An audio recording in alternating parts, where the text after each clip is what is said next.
ยังจื้ออยู่ว่าไผซอยเรืออันหวานผ่านมานี่จื้ออยู่ว่าผู้ใหญ่ใจดีมีภายในหูอยู่บ่ไผตะบิดตะบออ่ะ ในซาร่าอะไรเนี่ย ให้เจ้าพาข่อยไปหาให้ข่อยพาเจ้าไปหาหมอตะบิดตะบอข่อยสิถามจะไผเอาให้เจ้าไปหาหมอตะบิดตะบออ่ะ ในซาร่า ยังจื้ออยู่เนาะ คือ กับโลกเราความจำดีได้พี่น้องที่เราลืมเนาะคนต้นตอเด้อเขาสิบอกให้ตะบิดตะบอนะให้พาไปหาหมอฮะออกความคิดนะคือเอ้ยซาร่าเพิ่นอยู่อเมริกาเพิ่นช่วยเหลือเจ้าตะบิดตะบอบ่ให้เจ้าลืมบุญคุณเพิ่นค่ะว่า นี่ พูนโอ้โหสบายอยู่ใกล้สบายดีนั่งลงเบิ่งหาหมอให้นั่งอยู่ พอดีเราถ่ายคลิปก่อน บ่กำลังเห็นก็เลยจับมาถ่ายซะนางงามเพิ่นมาหาเดี๋ยวตั้งมานั่งกันเลย นั่นคำหลอกได้นะ คำเลาะบ่ คือไม่นะเอาโมเมนต์ได้เนาะมานั่งเอาเนาะคำหลอกต่างหากเนาะ คือว่าเลาะไปเลาะมาแต่ละมื้อแต่ละเว้น ไม่ว่ามันยายไม่ยาย ฮะมันตายแล้วโอ้ พากันมาซื้อเครื่องบ่ แม่ สบายดีเด้อ FC ตู้ซิด โดย สบายดีโดยสบายดีพี่น้องบางคน ถามมาลาย บางคนถามว่าเป็นพี่น้องกันบ่กับตู้ซิดเขาบ่เชื่อเราสงสัยลูกคนละพ่อสงสัยคนละพ่อละแม่เนาะ ไป ไม่ เด้ ได้บอกไอ้ทีลูกเป็นยังกันนี่ ไอ้น้องไอ้น้อง เอื้อยกับน้อง ไอ้น้อง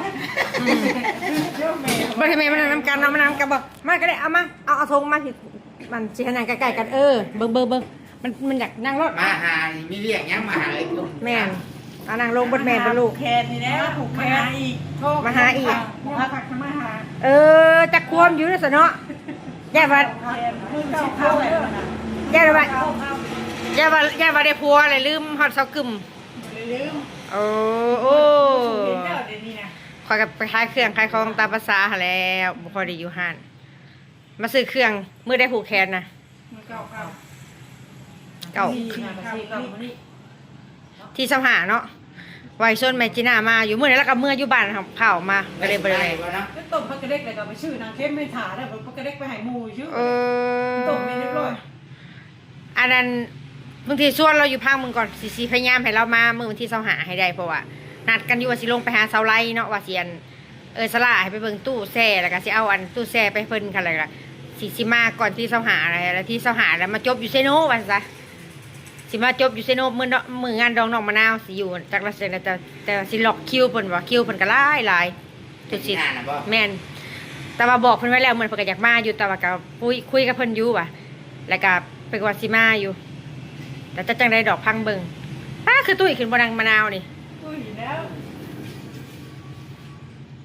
ซักยาคุมบ่หรือจังไดเดี๋ยวนี้ ซัก กินยาซักยาปกติอยู่บ่ ซักคือผัวมันจะขึ้นรถมือนี่มันไปซักเป็น อ้าวหู มือจักมาชักจากรูปเนาะ ต้องซักเข็ม3 เดือนน้องมะนาวนี่มันจังบ่ลืม จักเดือนเข็มหนึ่งอันเข็มหนึ่งก็รถมันทำ อันนี้ชี้ว่า 3 เดือนโลด ยาที่พัวเล่านี่กับมันกับค่ายเป็นยา บ่ คุมนะ บ่เกี่ยวบ่เพราะว่า เออ ช่วงที่ว่าตอนพาเราไปซักยาแต่ตะบิตะบอตอนเราบ่สำบายตอนขอไปกับเจ้า ตอนขอไปกับแม่เรานี่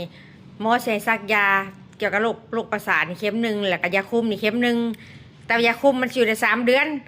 แต่ว่าโรคเกี่ยวกับโรคจิตเวชนี่มันได้เดือนเดียวเดือนต่อเดือนแต่ว่าช่วงนั้นน่ะกินหลายเพราะมันสิมียาเศร้าเพศแรงยานี่โอ้มื้อหนึงหลายเม็ดกินนี่ตอนปัวน่ะ มือเนาะ แม่นตอนปัวนี่ แม่ท้องบ่จ้ะแม่ถือผ้าบ่เลยนี่ ฮะ ฮะ ใหญ่ถือผ้าเด้ออันนี้คือ FC เป็นห่วงเนาะแบบว่า FC เป็นห่วงแบบว่าบ่อยากให้น้องมะนาวนี่ถือผ้าเพราะว่าตัวเราเองก็ยังแบบแมนแต่เขาสิไปมีภาระลูกอีกกันแฮะกระเตะกระตำไปอีก แม่ แมน แค่บ่วิดแม่ได้แม่ได้เป็นคนเลี้ยง คนเลี้ยงเขาเกิดมามันปกติใครอยู่ดอกอย่ามันเป็นคือกันเพราะว่ากรรมพันธุ์มันมีน่ะมันต้องเป็น100%แน่นอนแม่น1,000%เลยแหละ แม่เป็นแบบยังลูกเขาแบบยังเป็นอีกเนาะ แม่เจ้าบ่เป็นตะกี้น่ะนั่น เราล้ำเหมือนนี่แบบ แม่เฒ่ามันพาเป็นบ่ เอาเป็นบ่ แม่เขาเป็นกระทั่งผูกเป็นทั้งร้องทั้งล้ำ เออ ไปหาไม่ลำให้ลำหน้าแล้วก็ลำบนมือเว้นแน่เลยค่ะ เสื้อทรายเราพาเป็น มีแต่ไปเอง เสื้อทรายเราพาเป็นจังว่าบ่อยากให้ FC คอมเมนต์ไปอ่านคอมเมนต์ นี่มีแต่ลูกเขานะเป็น เราก็บ่ได้อยากเป็นแบบนี้หรอกเนาะ ไปอ่านมึงคอมเมนต์อัน FC นั่นเขาก็เว้าอยู่บ่อยากให้มีลูกเลยกะเพราะว่าคะแนนว่าในทางการแพทย์ก็เว้าอยู่แล้วว่า ถ้ามีลูกก็ต้องเป็นคือกันแน่นอน กรรมพันธุ์เด้ คือน้องมะนาวเราก็บ่รู้มือดอกเราสิเป็นเราสิมีหยังกระสิบกระซาบแล้วก็บ่อยากเป็นดอกแต่มันพาเป็นมันเกี่ยวกับประสาทเนาะเขาเอิ้นว่าสื่อเคมีในประสาทมันบ่คือมันบ่ปกติคือคนอื่นเขาคือจังมือว่าเห็นมาเอาเงินในตู้ซิดกะตาเซ็งตากอเสมเบิ่งในคลิป เพื่อนเมย์ไปยังน่ะไปขึ้นได้ไวไปขอโมมากินไปในมาเมียนเพื่อนช่วยเมย์ได้บัดมาเลยว่าเวของเงินน้ำตัวชิดเยอะกว่าของจมบ่มีเงินอ้าวหมู่ถามงานบ่ดอกก็บ่ได้งานบ่มีเงินก็บ่สิได้เนาะว่าเยอะจมอยู่เพิ่นไปเอามาให้เพิ่นว่าว่าแม่บ่ได้บอกว่าโซกับแม่จีน่าอยู่ว่าเอาว่ะคะแนนว่าแม่จีน่าว่าแม่จีน่าคิดว่าน้องมะนาวนี่ไปเอาเองแม่ว่าหนูสังเกตในคลิปเบิ่งแบบตอนไปหาลูกค้าอยู่ปักซองค่ะแม่จีน่าเบิ่งคลิปโมเอ็มโทรมาแม่แค่บอกมันไปเอาเงินบ่ได้ก็เอาเงินบ่แล้วให้กึ่มร่วมกัน โดยจบคลิปเด้อจะร่วมกันรถค่อยจบคลิปแล้วคิดกันอยู่ว่าน้องมะนาวนี่คิดเป็นบ่ว่าอันไปเอาเงินเองแต่เก่าบ่เคยคิดนะว่ายันผัวบ่แต่งให้ไปเอาซั่นซี่หั่นนะว่าจมอยู่หมู่ว่าเอ้ยงานบ่ให้ลงบ่ได้งานบ่มีเฮาว่าเนาะเจ้าของในจมบ่มีเงินบ่มีเงินก็แม่มาสิบอกให้ไปเอาเงินว่าได้แอมโทรมาว่าแม่เอ้ย FC คอมเมนต์ลาเจ้าเป็นไงเอ้าของแม่บ่ได้บอกบ่ว่าอันยันว่าอันผัวบ่แต่งไปให้ไปเอาหรือไปเอาเองคือจะไปเอาเองเต่าคือได้จะอยากไปเอาเองนะบ่มีไงจมบ่มีเงินเอ้าโอ้ยบ่มีชื่อได้ดูบ่มีเงินกับไปตามเพิ่นว่าหาแล้ว1 2 3 4เพิ่นสิพาไปงานรูปแบบได้เพิ่นเฮ็ดเองเพิ่นดอกเขาไปเอาก็คือเก่าแล้วมันก็บ่แล้วคือเก่าแล้วมันคะแนนมันไปเอาก็ตัวเองเอามาจ่ายเบิดเนาะสมมุติว่าหั่นนะมันเห็นคอมเมนต์มันโทรมาใช่แม่บ่จักยังเปลี่ยนเรือนอยู่เจ้าบ่ได้เบิ่งบ่แม่บ่ได้เบิ่งได้ยังเปลี่ยนเรือนอยู่อ่ะเว้าอยู่ว่าเว้ากับพี่รอว่าเอ้าคือไปเอาเงินน้องมะนาวว่ะแล้วก็เบิ่งแล้วก็ติดตามในคลิปอันตูซิดอยู่มาหาบุคคลผูกแขนมันบอกว่าเดี๋ยวแม่อยากหาแห้งเนาะเวียมาบอกชี้หน้าเจ้ามันหามาผูกแขนมาหาก็ชีวิตก็ชื่ออึดเล็กคุณลูกเรียกท่านแม่ท่านได้แจ้งกับตู้ชีกับเวท่านได้หาใส่แล้วน้องมะนาวเอายังไล่กับเราแนวคนไปสิเนาะเดี๋ยวฟัวเพิ่นก็มานำเลยคาดองได้อยู่บ่อนมะนาวบ่ได้เผาตัวเอาบอกอยู่ตะกี้พังควมบ่มาถามบ่ปรึกษาหารือหลักเอาพร้อมผัวอย่าแต่หมู่หามบอกบ่ได้อยากหาบ่ได้บอกนะเป็นยังจะบอกค่ะก็จะถามแล้วจะบอกบ่ปรึกษาหารือกันเขาคือข่อยหน่อยขับสิเอาเนาะเขาสิมาปงเงินแล้วก็มาอยู่มาขอมานอนบัดนี้เอาบ่สิว่ามาโลดกี่ว่าเงินผ่านเอื้อยน้ำอ้ายบ่ได้แบบโทรถามเอื้อยมันบ่ได้ผ่านจักบาทจักร้อยสรุปแล้วมาตัวเนาะคือว่าแล้วกี่เรามีรถไถก็ชื่อเองเงินกันไปแซงเงินก็สิเฮ็ดเองมาแล้วนี่ทั้งเอาไว้ย่าเพิ่นลูกตู่บ่ได้เอาแล้วบัดเอาตะกี้อันตะกี้นั่นอีหยังก็เฮาละเข้าใจว่าแม่เต้าบ่อยากได้แฮงกระดอกกระเดียแท้ว่ะไปรัดมานู่นมารัดอยู่นี่มื้อหันเจ้าแล้วมารัดเอาเพิ่นบินเผาแห้งจังบ่แม่นคันเฮาเห็นเฮาก็สิคันแม่เฮาเห็นเฮาก็สิบอกอยู่ว่าคันสิเอา10สิเอา20สิเอาก็ให้โปงเงินกระดอกกระดอนตะกี้แล้วว่ามันบอกว่ามันมีผ่านเพื่อนอ้อมนั่นมันก็ซื้อดอกยันดันผู้ชายบ่เอานั่นแหละตัวว่าซั่นเลยก็เข้าใจนี่ก็บ่ได้ว่าเราเอาถ้าเพิ่นว่าซั่นแล้วเฮาจังว่าตะกี้ตื่นว่าตามสื่อมะนาวไว้คันบ่อีต้นเจ้านี่ปะบ่เรียกสนใจแต่เขาฮู้ชะตากรรมเจ้าจะบ่กินยาสักยาเจ้ากลับมาเป็นคือเก่าแน่นอนอันนี้ค่ะก็เลยแบบเบิ่งเอาคือพี่รอเว้าแล้วพี่รอเราบอกว่าสิผู้นั้นสิเป็นจังได๋กับยาเราว่ะคันมันเฮ็ดให้เป็นแต่สร้างก็สร้างคือเก่าแล้วว่ะคันแนมอย่าป้าอย่าถิ่มน้องมะนาวเขามีผู้ใหญ่ใจดีให้ไปต่อยาให้ก็ต่อคือเก่าอะไรเพิ่นบอกเพิ่นสร้างความข่อยนะพี่รอบอกแต่ว่าอันนั้นน่ะคันแนมว่าอันคะแนนว่าสร้างกับเฮ็ดให้สร้างกับสร้างมันแล้วเหรอว่าอะไรอยู่นอกปุ๊นางทานออกมาหน้าอยู่นอกบ่แล้วว่าพื้นเฮานี่นี่พี่น้องแล้วนางถามเมียแล้วบ่กล้ามาดอกเราเคยใส่กับข่อยเด้อพ่อใหญ่เกดอยากกินเบิดเลยเบิดกับเบิดแล้วใส่เงินต่อเอ้าถามผัวได้ป่ะสิไปต่อยาว่าสิได้ใช้เงินน่ะถามผัวดูมีบ่เงินต่อยาสิไปต่อยาบ่มีแล้วได้เนาะบริเพศงานคือว่าได้บ่ตีแล้วแล้วให้จะบริเวณงานน่ะเต่าให้อยู่ป้าปู่อยากให้เต่าน้องเลยเฮ็ดอยู่บ่เฮ็ดเต่าเฮ็ดหยังแม่จีน่าเอาแนมเห็นคลิปโอ้โหว่าลูกเคยเป็นจีน่าน่ะคือเฮ็ดปวกนี่เราว่าตายลูกเดี๋ยวนี้ป่ะน้องมะนาวเอ้ย จะเป็นสารน้องเงินไหลโอ้ยได้สนมบันมีแต่พังเบิ่งผู้แล้วถ้าแล้วผูกคอผูกแขนผู้แล้วยังเหลือเงินเท่าไรกับเอาเงินมาสิไปต่อหายานะ เอาเบิ่งกับมันเหลือ มันเหลืออยู่ดอก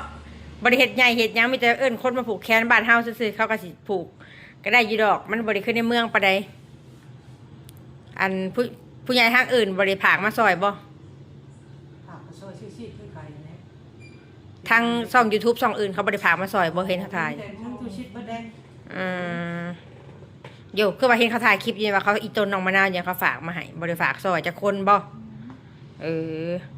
อย่าดอกใส่จะมาฝากซอยฝากหยังว่ามันเหลือเนาะมีแต่ว่าคะแนนว่าเจ้าผูกคอต่อแขนแล้วแหละก็มันเหลือก็จังอันต่อยากินกะว่าตามสื่อได้ไปต่อยากินกับไปคันว่าไปนี่ แต่เศร้าเนี่ยจนค่ำคือ FC หูนั่นแหละว่าโรงพยาบาลหลัดมันคนหลายมันคนหลายแต่เศร้าจนค่ำนะเขาสิไปแซงคิวรัดคิวกับบ่ได้อีกมันเป็นตามคิวเพิ่นอยู่ห้องหมอจิตเวชนะห้องหมออันโรงพยาบาลนั่นน่ะ คนไรเขาบ่ ก็หลายคือเก่าแล้วมันจะไปไส คนมาแต่ใส่ยาเนาะ บ้านอื่น ต้อยอีกคือเนาะน้องมะนาวเนี่ยผัวนี่ต้อ ตู้นี้ตู้ชิดถึงมาท่องบ่หรอ บ่ได้ท้องแล้วมันท้องแล้วใหญ่แฮงใหญ่แฮงถือผ้าอันท้องอ่ะจะซักพยาคุมน่ะ แม่ว่าชิดชาชมนะ แม่บ่ซิดยังจื้ออยู่ว่าไผซอยเรืออันว่าอันผ่านมานี่จื้ออยู่ว่าผู้ใหญ่ใจดีมีภายในหูอยู่บ่ไผตะบิดตะบ่อ่ะ ในซาร่าอะไรเนี่ย ให้เจ้าพาข่อยไปหาให้ข่อยพาเจ้าไปหาหมอตะบิดตะบ่ข่อยสิถามจะไผเอาให้เจ้าไปหาหมอตะบิดตะบ่อ่ะ ในซาร่า ยังจื้ออยู่เนาะกับโลกความจำดีได้พี่น้องที่เราลืมเนาะคนต้นโตเด้อเขาสิบอกให้ตะบิดตะบ่นะให้พาไปหาหมอฮะออกความคิดเนี่ยคือเอ้ยซาร่าเพิ่นอยู่อเมริกาเพิ่นช่วยเหลือเจ้าตะบิดตะบ่บ่ให้เจ้าลืมบุญคุณเพิ่นค่ะว่านึกถึงสิ่งศักดิ์สิทธิ์กะอันภาวนาอธิษฐานในเพิ่นนั่นอยู่ดีมีแฮงสุขภาพแข็งแรงกับคนอื่นๆพร้อมแต่ว่าคนต้นโตรักต้นตอที่ว่าให้พาไปหาหมอน่ะจังได๋ก็อย่าตั้งแต่น้องมะนาวใส่โสเนาะเจ้ากึมไปเผาเอาเพิ่นเข้าห้องน้ำกับตู่คำกับตู่ซิดย่างไปตรงขามหัวตอนแยกเพิ่นแล่นเด้พี่น้องสลากให้ไปคุมเอาเผาเอาเพื่อว่าให้พาเพิ่นไปหาหมอไปรักษานะบ่ซับเพิ่นคือสิบ่เซาหั่นน่ะอันนี้ก็คือคำบ่ได้สลากก็เจ้าก็คือสิบ่ได้เซาเด้อนางมะนาว ไม่คิดเป็นไรยันแต่อันยันนั่นเนาะยันไปได้ยันไปจีได้สิเนาะแล้วผูกไปเนาะ บ่จีกับบ้าอยู่แหละกรรมเวรบ่ตายจักเทื่อเด้ มันไปเฮาบัดรำคาญบัดผูกเมียนบัดจ้อยบัดเมื่อย จอยก็เป็นรอยเป็นยังไงแล้วโกบเป็นจังเลยเนาะใส่กรรมใส่เวรบ่จุทิศไปถ่ายอยู่เมื่อใส่ผู้ทองนั่นใส่โสคือการปลาศีลปลาแพน่ะ น้องตุ้ยเห็นบ่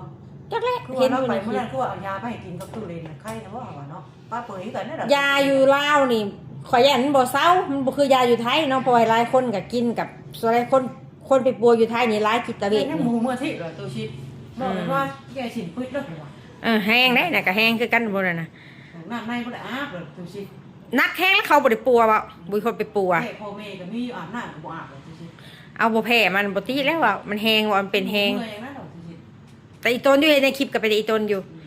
อันนี้กันแรกจังหวะนี่คืออันนี้ผู้แรกเนาะแต่ก็แม่ฮักพ่อฮักกับเพิ่นก็สิเบิ่งอยู่ในคลิปผู้เคยซอยแต่เพิ่น ถ่ายครีมมาเลย บ่ได้ขอยคาแต่กับเพคือจะเห็นนี่แหละซ้ำบ้านเฮาบ่ผูกแขนนะซ้ำบ้านเฮาผูกนะบ่ซ้ำเดียวกับบ้านเฮาผูกนะบ่แขนนะโอเคเดี๋ยวข่อยสิส่วนแม่อันนั้นมาลองเบิ่งแม่จีน่าลองเบิ่งแล้วสิว่างไปอยู่บ่ตอนเช้าตอนหยังคะแนนวันนั้นก็จักโมง โยกทั้งใบทั้งผูกเดี๋ยวจะเนาะกันใบกลางคืนนึกว่าผูกเป็นเช้าแล้วไว้แล้วนี่ทันได้ไหวเลย โอ้ยสิไปอีสังได้ธรรมดาสามัญเฮ็ดไหวแล้วไปมันจะบ่เปลืองหันเปลืองนี่ สมมากพวกมันคือเขาตู้ชิดเขาจะคือมันแรกผมคุณป้าไปหาเพจหาโม สมมาแม่จีน่าหาแล้วบ่ย่านเราข่อยนะ สมมากพวกคุณป้าไปแค่ลง คะแนนว่าน่ะก็สิพาแม่แต่จีน่ามาดอกตาเบิ่งก่อนเดี๋ยวมันก็สิพยายามเพราะว่า ต้มผักกระเด็กเว้นนะต้มในกระปั้นใช้ตู้เว้นก็ไปซื้อนางขึ้นมาคิดมาเมียนได้ของวันนี้เป็นนางไพ่บอกว่าต้มผักกระเด็กขาเลิกเก่งเป็นนางคนว่าเพิ่นไปเอาผักกระเด็กกลางเว้นไปแข่งเด็กไปกลางเว้นมือต่างของใหม่มือน่ะ โอเคสิไปซื้อเครื่องกลับไปมีแต่ว่าพังเบิ่งค่ะมีผู้ใหญ่ฝากมาเพิ่มกะผูกคอผูกแขนก็สิบอกดอก สิซอยไปคือได้ยินพี่รอเพิ่นสิพามาผูกแขนให้อยู่เพิ่นว่าเพิ่นคุยกับข่อยอยู่เดี๋ยวดูแลตัวเองหั่นแหละบ่ให้มีลูกสำคัญแหละก็กินเลือดกินยาตามกำหนดแล้วยินบ่ตู้ซิดบอกกับพังความตู้ซิดได้เพิ่นสิให้ได้ให้ดี ให้น้ำทิพย์ใช้ชาวเลาะใช้บัดนี้แล้ว